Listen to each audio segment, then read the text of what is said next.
the challenge here is everybody knows who is technically involved in this, that Bitcoin is really bad on privacy. I think the only people who do it worse actually are Ethereum.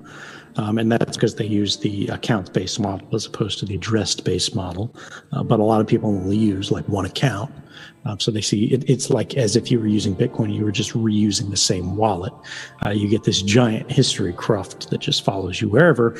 And then you create all these chain explorers. And then people see, every smart contract you've interacted with on Ethereum. And it's problematic. Bitcoin suffers from the same thing, but at least largely because there's not as much contract-based activity on Bitcoin.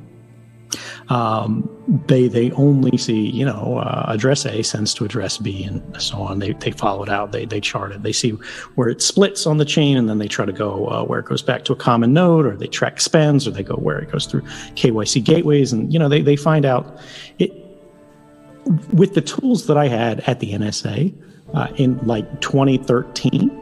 Tracking Bitcoin transactions would have been very, very easy.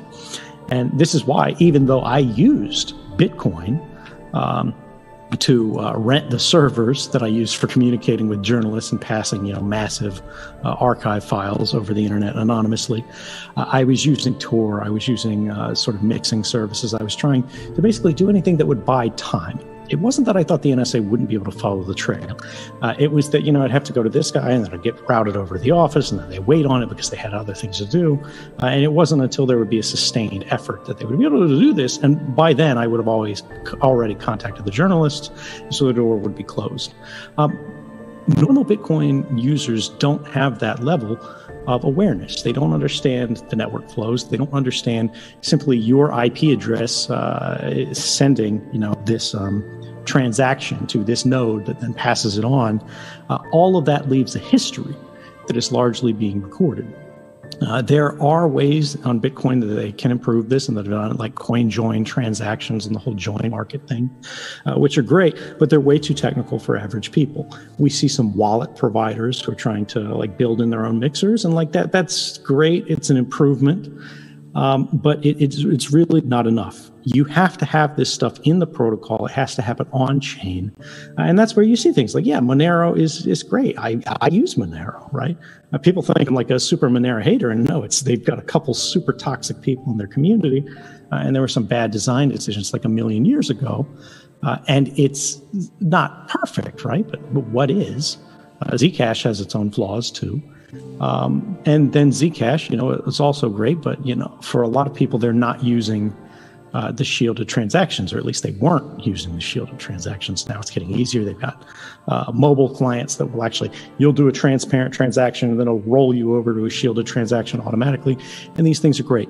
This is what we need, though. We need people to be able to transact on chain at any time and effortlessly without their awareness. The same way that when you connect to, Gmail through a web browser, it's using HTTPS.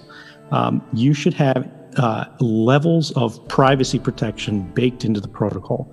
And this prevents the kind of tomfoolery that we see the U.S. government beginning to engage in with things like OFAC and Tornado Cash. And my reflex here is that everybody gets excited about sort of speed and scalability. And what is so remarkable about how Bitcoin succeeded in the way, the reason that it changed the world is because that wasn't really the focus. It was a factor, it was an interest, but they went, let's make this work. Let's make it powerful. Let's make it unstoppable. And then we can worry about sort of the scaling and speed and everything else later. Now, Satoshi wasn't trying to attract VC capital, right? He wasn't worried about, or she wasn't worried about competition. But when we look at it today, we have these networks and we see things like, again, the privacy coins are a great example of this. They are really strictly better than non-private competitors in a lot of ways. But the network effect determines so much in terms of use, in terms of adoption, in terms of acceptance, that it's really difficult for them to get traction.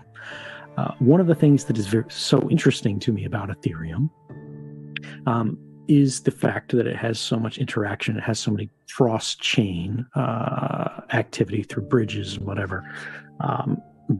Bitcoin, we really don't have very much with that, except as the kludges to sort of enable everything else, because it wasn't really supported with the protocol layer. We see more interest in it, but I think the idea that we need to accept, and unfortunately, Ethereum is really calling this into jeopardy with this whole OFAC thing, because it shows the flaw of going, well, let's focus on speed, scalability, efficiency, and let's put sort of decentralization to the wayside.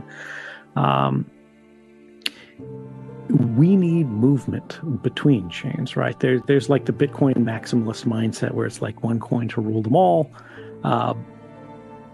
And we're going to end up there if the other chains, frankly, don't get their shit together, like with Ethereum.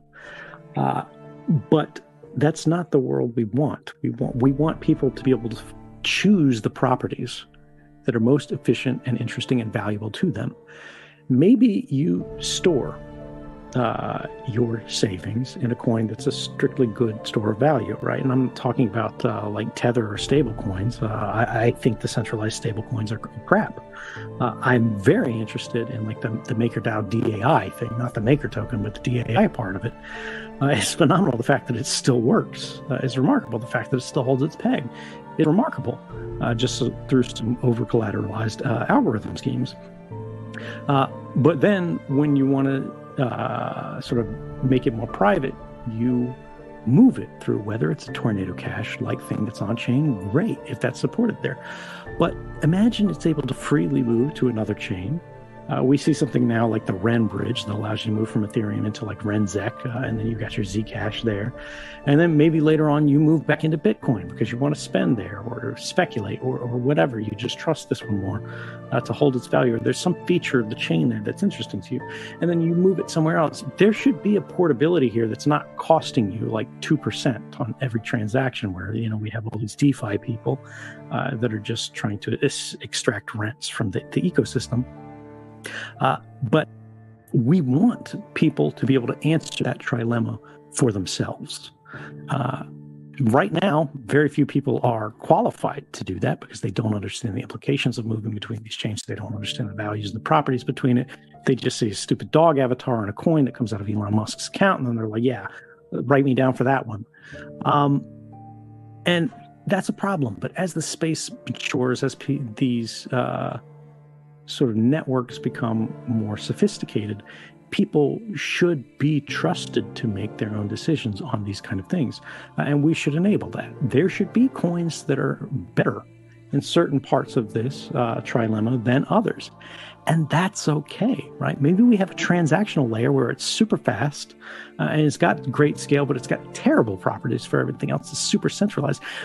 But it doesn't really matter because you never keep anything on that chain. You only basically rinse through it to spend. It could happen transparently. Nobody's even aware it's there. But the infrastructure has to exist. People have to build it. Like there has to be space. And that's where we still see the great immaturity of the space. Everything is an experiment. And the people who are doing really well with precisely this kind of thing, like the Ethereum guys, I really like, again, that they've done this proof of stake thing, but it's incomplete. We don't have the end. Now we're being confronted with the problems of it, and they really need an answer for this. And right now, there's been no response to the OFAC compliance disease that's, you know, eating into their blocks, and we needed a solution to that.